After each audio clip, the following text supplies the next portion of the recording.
The legend is the Bigfoot costume that is seen in the Patterson Gimlin film is your grandfather's costume. It is. And I'm not saying that Bigfoot is not real, but this Bigfoot is not real.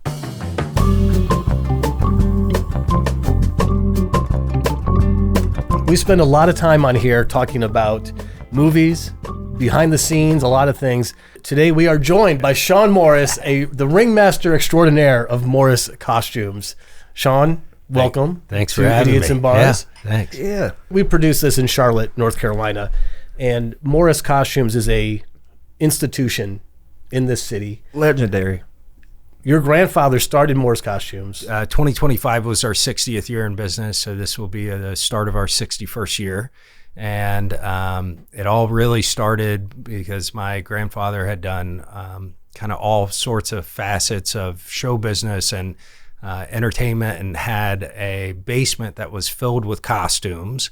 And all of a sudden, all of the neighborhood kids started coming by and saying, hey, could we rent these for Halloween? And they were like, wow, this could actually maybe be a business. Maybe we should do something. The costume side of it. The costume side, yeah. But before, it was like a variety show? Is that what he was doing, or is that too broad of a term? Well, so technically the reason that he was in Charlotte was he was on WBTV and was hosting late night horror television as Dr. Evil.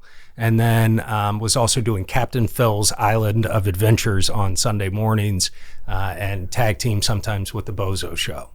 Really? That's amazing.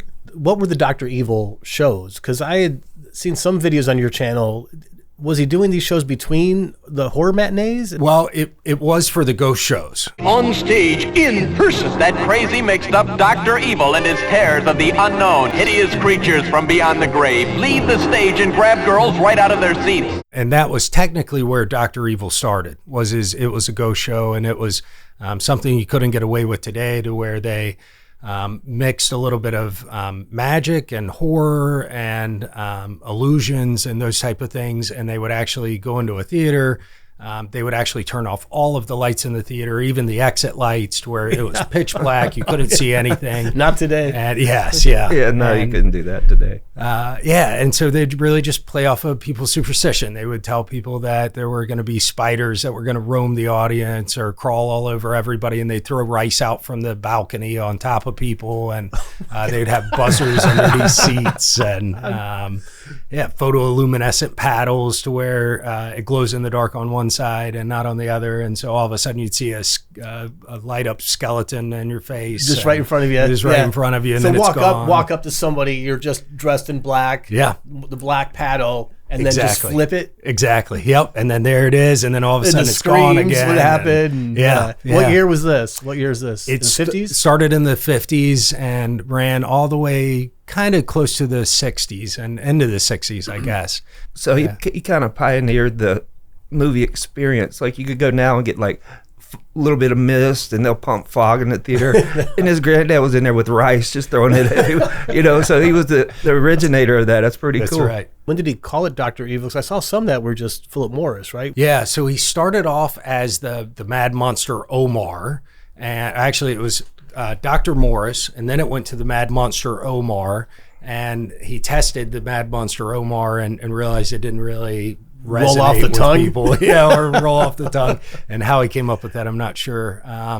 And so it was really, though, into the 50s, and then really stopped kind of right at the beginning of the 60s, 61, 62. But he was traveling the country as Dr. Evil. As Dr. Evil, he traveled the U.S., Mexico, and Canada, and in fact did the whole show in Spanish down in Mexico for a while. Really?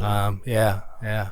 But it was in so. All right. So the rumor I heard, and maybe you can either confirm or dispel this rumor, is that in Austin Powers, Mike Myers wanted the name Dr. Evil, and he was inspired by your grandfather's stage shows. Yes. Somebody from, I believe it was New Line Cinemas, would have called him and said that they were going to be creating a play, and that they wanted to use my grandfather's likeness, the name Dr. Evil. And actually, so in the movie, the son's name is Scott, my uncle's name is Scott. And my grandfather said, okay, I tell you what, at the time we had a warehouse in Downey, California. We're out there all the time. When you get finished, if you when you're ready to produce the play and want to do your first run, we'll come out, look at it. What was the play about? That's what there was no play. Because it's not the movie. movie. Was actually no play. And so that was the thing. So they called and said that there was going to be a play and that they were going to use his name and his likeness in the play. And he said, I tell you what, if I can come out and watch it and see what you're going to do, I may approve it, I may not. We never heard from him. And then the movies came out. And then we ended up in a 7 or 8 year lawsuit with New Line Cinemas and actually had to prove and did prove that my grandfather was the original Dr. Evil.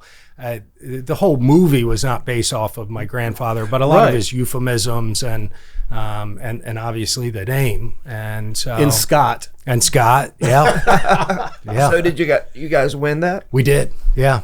And I don't know that you ever win after being in that long of a lawsuit, but so yeah. Were they trying to just kind of play it down like, we're just doing a play to get the permission and then hit you in the face with a movie? Yeah, that's essentially. Right. We ended up trademarking it afterwards, but we proved that we had precedence and years of precedence. He was on television as Dr. Evil. Right.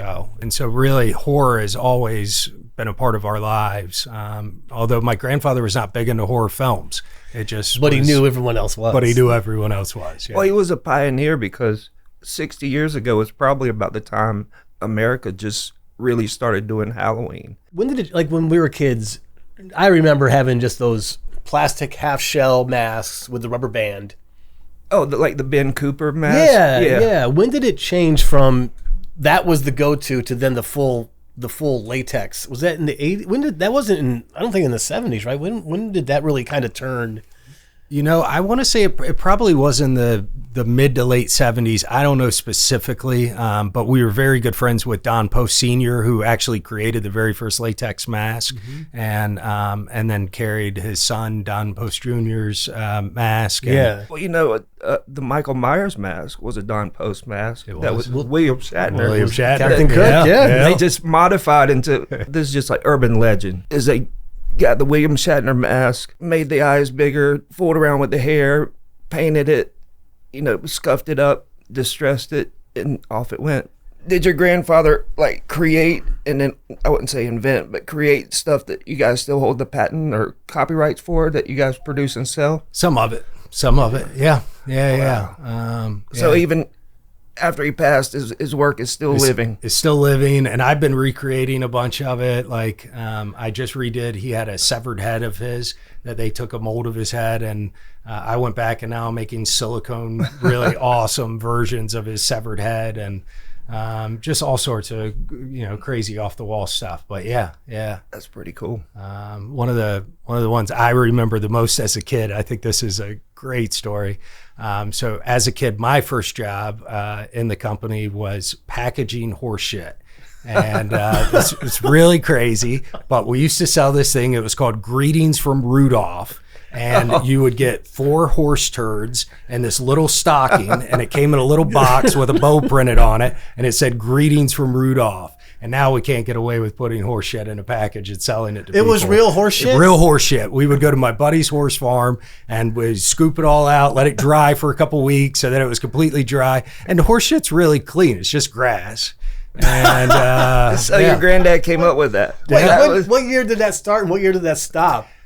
This would have been in the I guess late 80s into the 90s, and we stopped in the getting close to mid 90s probably. I know what I'm getting you for Christmas next year, Chris. Oh my God! We sold millions of them. What was it called again? Greetings from Rudolph. Greetings from Rudolph. So you're out there. All right. So how old are you when you're doing this? 5, 6, 7 years old. That is amazing. Was there an odor?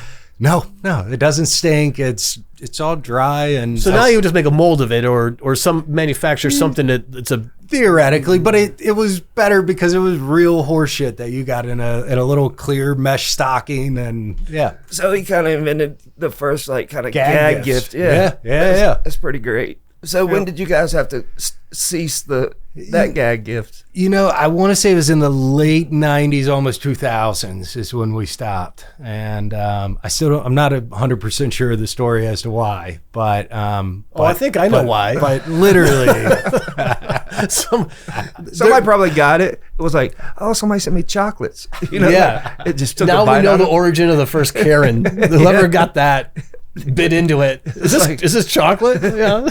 These are some weird chocolate. They must have melted in the mail. But This chocolate tastes like shit. Exactly. Some funky ass chocolates. You know, but then you get the random freak who call up and be like, I need 25 boxes of the reindeer. It tastes fantastic. We talk a lot here about Bigfoot on this show, and since we have Sean Morris, the ringmaster extraordinaire of Morris Costumes, and the legend is the Bigfoot costume that is seen in the Patterson Gimlin film is your grandfather's costume. It is. Yeah, no. And that's been proven. Yes. Right? Yeah. But there's still people over and over and over again. But there's still people that will debate it. And Bob Hieronymus has taken 2 lie detector tests. I mean, National Geographic, Discovery Channel, everybody has done documentaries on this. My grandfather's been on all of them. They've slowed the film down and digitized it, and the whole thing was a get-rich-quick scheme. Yes, yeah, in my opinion. And I'm not saying that Bigfoot is not real, but this Bigfoot is not real. All right, so Patterson, tell us about Patterson, because I think you're pretty more steeped in the lore of how this all went down. Sure.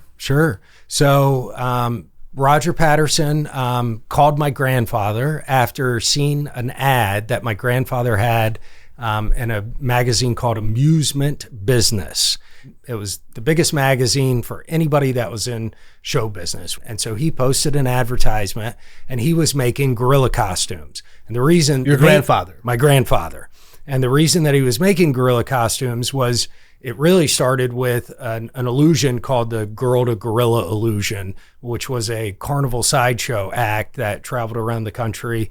And essentially you would watch a girl would turn into a gorilla, and then the gorilla would come out on the stage, and then everybody would take off running out of the tent or wherever it was being performed. And so that was really the start of gorilla costumes and why we were even doing it. So this guy calls you up, or calls your grandfather up and says, I want a modified gorilla costume, or he just took a stock one and made it his own? He actually asked my grandfather if the gorilla costume looked like a real gorilla. And my grandfather said it looks like a Hollywood gorilla because he wasn't sure what it was that he was trying to do with it. And in all honesty, what he was doing is there was a legend called Bukwas that was up in the Seattle, Tacoma, Washington area. And it was the legend that there were only female Bigfoots. And it was a legend that, or folklore, that they would tell little kids that if you didn't behave in the middle of the night, that Bigfoot would come and steal you, or Bukwas would come and steal you, and your parents would never see you again if you misbehaved. How did it transform over to Bigfoot? Did somebody just decide one day, no, it's not Bukwas, it's Bigfoot? I don't know that, but somebody drunk tried to say Bukwas. Somebody drunk like, Bigfoot, is that what he said? Yeah, sounds right. So originally he was trying to recreate the Bukwas character. Correct. Wow. Correct, which is why Bigfoot had boobs. So Sean, do you think that the fact that Bigfoot had boobs, is that the thing that makes people go, it's got to be real? You know, I think it throws everybody off because most people think of a gorilla as a male gorilla. Or even Bigfoot as a male. And it's very seldom that even when I go to these Bigfoot festivals, it's very rare that anybody talks about a female Bigfoot. But the whole legend was based upon this Bukwas that would come in the middle of the night and steal children out of their teepees or indigenous huts, and if they weren't behaving, but they were only female. And now who knows, but it's a great story. So did Patterson modify it, or did your grandfather make it with the breasts? No. So my grandfather didn't know that Patterson wanted it as a female gorilla. And he just sent him the normal gorilla that we were making. And he went back and Patterson went back and actually modified the costume to have boobs and used leather and some other stuff to actually make that happen. So what was Patterson's end game with it? Was he just trying to make people believe this Buquas character was real? Was he trying to sell like footage of it? Like what was the whole gimmick? You know, it's so hard to say exactly, but I think Patterson's concept was really just to have kind of a hoax or a gag or a... Think about this. This is the very first ever viral video. Absolutely. Right? What do you got in 1967? You got a couple of news channels. Sure. His idea is, let's shoot this thing. Literally. I'll own the film. If someone wants to use it as a story, they got to pay me. And there would have only been 3 or 4 news stations in the whole country at that point. Yeah. Right. So what Highest bidder. What was the point where it Exclusive. blew up as like a urban legend of this Bigfoot character? Yeah. It's the only footage that existed. That's right. Up to that point. Yeah. But my whole life, and I'm 48, You're still seeing that one. That is I still see that one, and the I most remember famous that footage. one as a kid. And because it's the very first one, it's on film. How did they dispel it? Did they just come out and say, "No, it was us"? I mean, or did they try to like keep the gag going for a while? Nobody ever said it. And the thing is my grandfather was a magician, and magicians never tell their secrets. And so he didn't know for a couple months after that. And him and my grandfather and my grandmother were both sitting in the kitchen, saw it on television, and we're like, hey, that's my costume. So how impressive is it to you, and how proud are you that your grandfather's work, Right. 50 years later, still convinces grown men, 60 years. 60 years later, that still convinces grown men that this mythical creature is real? From this, how long is the footage? 20 seconds? Oh, I don't even know. I think the whole film's like 1:42 or Okay, something like so that. a minute- But I'm tickled pink that people still love this. They talk about it. It is literally the most talked about footage of Bigfoot ever to date. And so far, I think it's going to be the only one that's going to run today. So can I ask you, and you don't have to answer if it's a magician's secret, but did your grandfather ever share his feelings about it to you? Like, that's pretty damn cool. Or was he like, that's crazy. Like, I can't believe that people actually believe this thing. Yeah. Yeah. He was always kind of the same belief that, hey, I created, and this is the only Bigfoot costume that everybody still talks about. I mean, literally, it's been on Unsolved Mysteries. It's in black and white. It's literally, and for being black and white, it is still the main one that everybody talks about. He was just dumbfounded, and we just think it's cool. So he was kind of proud of it. Yeah, and not only that, we sell costumes for a living. That's what we do. Dude, on your resume, you got so many, you traveled in the circus, his granddad at 15 traveled the country as a magician. 15-year-olds today don't know how to tie their shoes. That's just the truth. I have never seen you so starstruck. I am so geeked out to be hanging out and talking about this stuff with you, because you know me, Chris. I'm the conspiracy guy. But I'm an old conspiracy guy. I don't get into the new conspiracy. I'm Gen X conspiracy guy. It was JFK and Bigfoot. Yeah. So do you guys still make that costume? We do still make gorilla costumes, really high ends. Not that exact specific one. That mold no longer exists, but yeah. In fact, I actually just made a couple of really high end gorilla suits for David Copperfield not too long ago. Have you ever thought about just making that Bigfoot costume? I actually am working on recreating a couple versions of it at the moment. Yeah. And yeah. Have you run into anybody who looks you dead in the face and says, "You're wrong"? Oh, all the time. Really? All the time. Yes. Yeah. And people are very serious about it. And again, I'm not saying that Bigfoot is not real. And I'm sure that it is, but that specific one isn't. And actually, if you go back and think about, everybody has a cell phone, and how Trail cams, everything. It's a little questionable. Not to say that it doesn't exist. Well, see, I you're want to be being nice. friendly. Well, here's the thing. Yeah. You will never win an argument against someone that believes Bigfoot no. is real. No, you will won't. never win it. You have to just, okay, There you're right. was a reality show in, I think it was early 2000s. It was about these guys that would go out and try to look for Bigfoot. They were hollering. They had the calls and everything. Yeah. And then I think one of them was so desperate to prove Bigfoot was real. He got like some kind of carcass, and he said, "I found Bigfoot." You saw that? As a police officer out of Georgia. Oh, really? Yeah. So it was like, it took animal intestines and like claimed it was Bigfoot, and they Put it in a freezer. So not only did he know it was a lie, he lied Yeah. Yes. to keep the lie alive. It was one of those things that I think he wanted it to be real so bad Yeah. He created it. But somebody like Sean, I just can't imagine when people will come up to you and just be like, "You're wrong. I saw the film. That's a real thing." And Yeah. your grandparents made that costume. Yep. Where is the costume now? To my knowledge, what I heard last is Roger Patterson's brother was one of the, it's still in his family's estate. And the last time that I heard was probably about 10 or 15 years ago. And I heard that a maid actually saw it in one of their houses in the basement in a case. I actually still have a standing offer to buy this costume and would love to get my hands on it. I do know that it exists. It is there somewhere. They've reached out to you to see if you want it? No, but I have sent the offer out that I will buy the costume back. And have they given you a number? No, but I am throwing $1 million number out on it if the costume is still available. And even after all that, there will be people that'll say, "That's bullshit. He exists. It's real." Yeah. So the only thing that's fake is the could- story about the costume. Yeah. Yeah.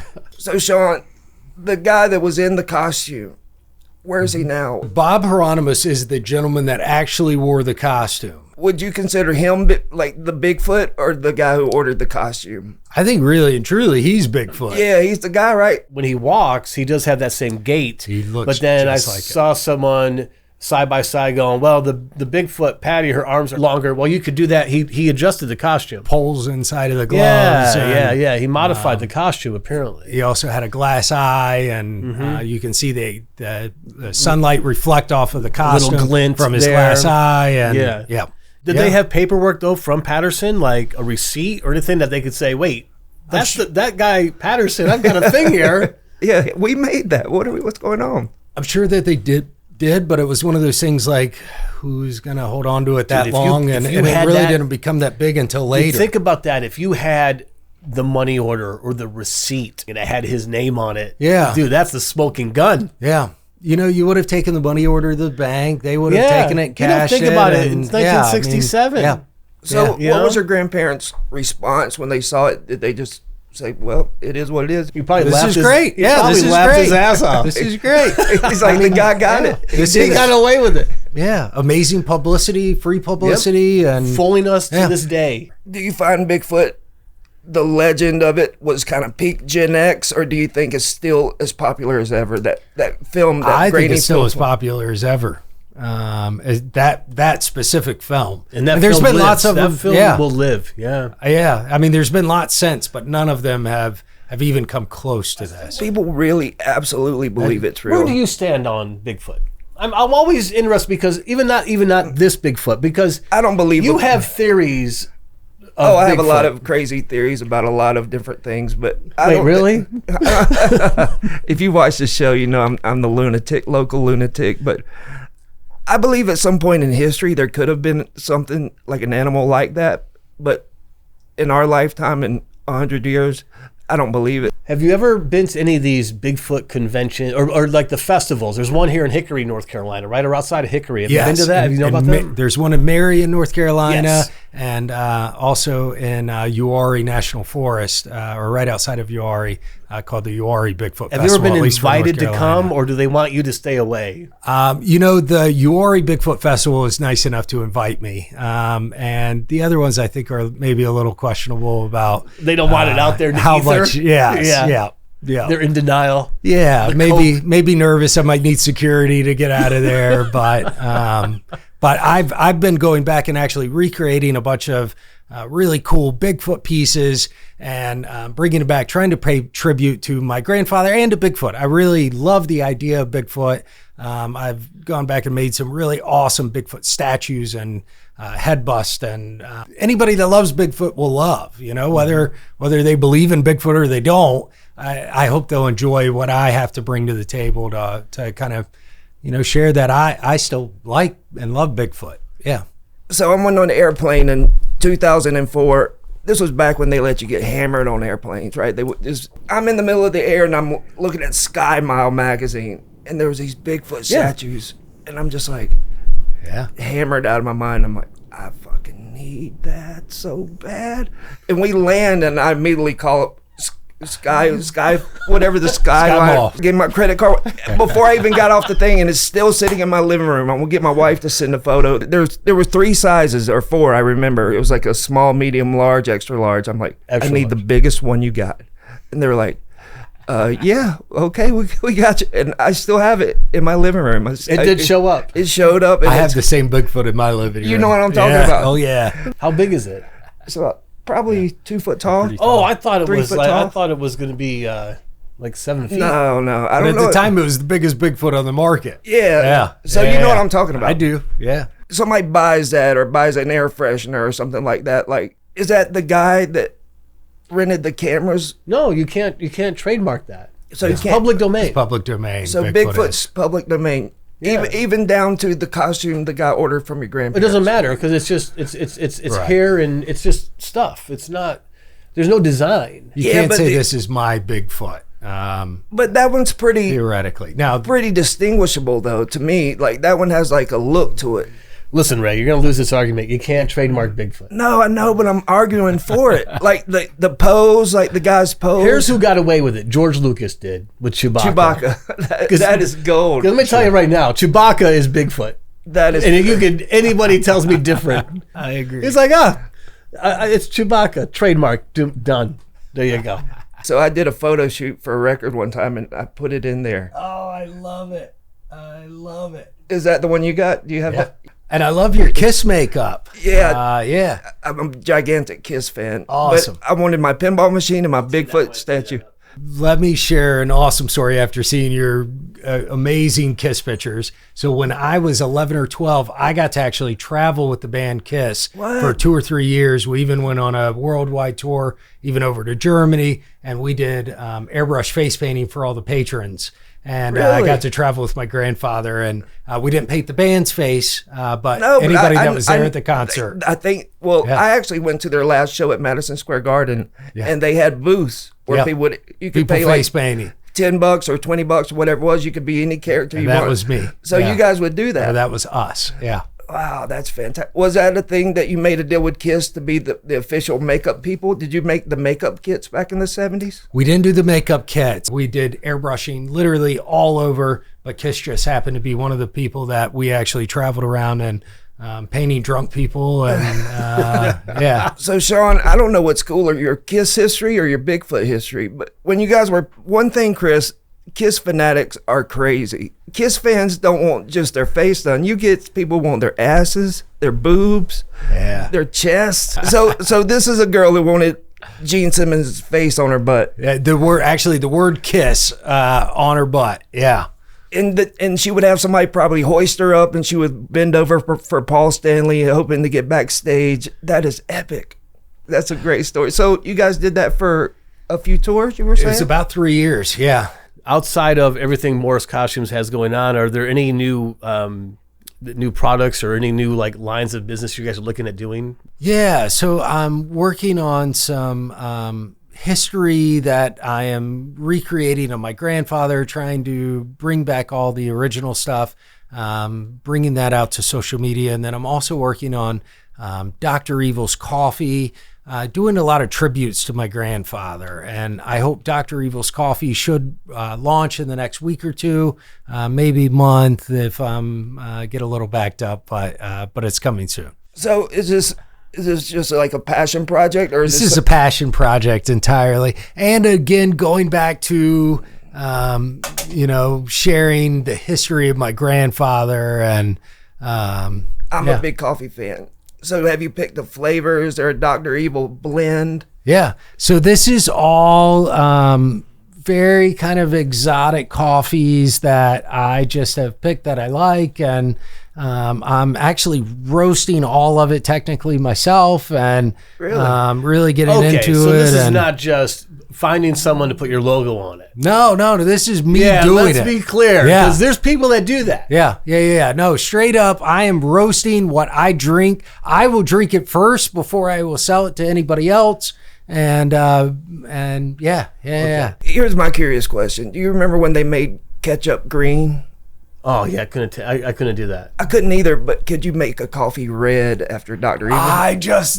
One of my employees told me that this morning. It's so Really? funny you brought that up. I don't know, but I'm going to find out. That would I think be a it would be hit. awesome. Like you're drinking blood Well, you coffee. just could put like Yeah. beetroot powder in there. I don't know if there's a way to do it, but I'm going to look into this. that would be a Yeah, because winner. what are the names, right? Because you got to have a morning blend, Yeah. right? Then there's a medium roast, Sure. and the dark roast. Do you have some nicknames picked out for these? I do Oh, Demon tell us. Brew and several others, but yeah. Let me go back to my list. I have a whole Ghoul list of morning would be names. good. Like instead of good morning, ghoul morning, Ghoul morning.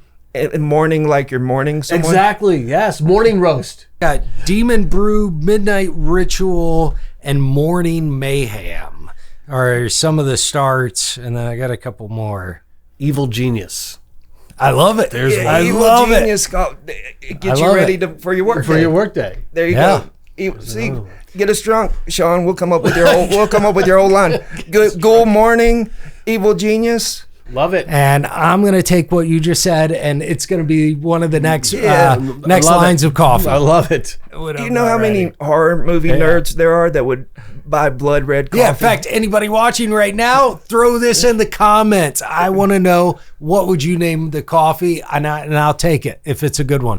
If it's a good one, yeah. Yeah. So you're setting It's a good yourself one. up. So we're Yeah. challenging the audience to help you come up with a name for a blood red coffee. Yeah. I I am in awe because you are never like this. Oh, and dude, I'm so excited. I've just sat back and was like, Ray's cooking, dude. Yeah, no, dude, this is such a treat for me. Such a treat. I've enjoyed this too. Dude, yeah, thank you, Sean. Thanks for being here. Yeah, Cheers, boys. Yeah. Cheers.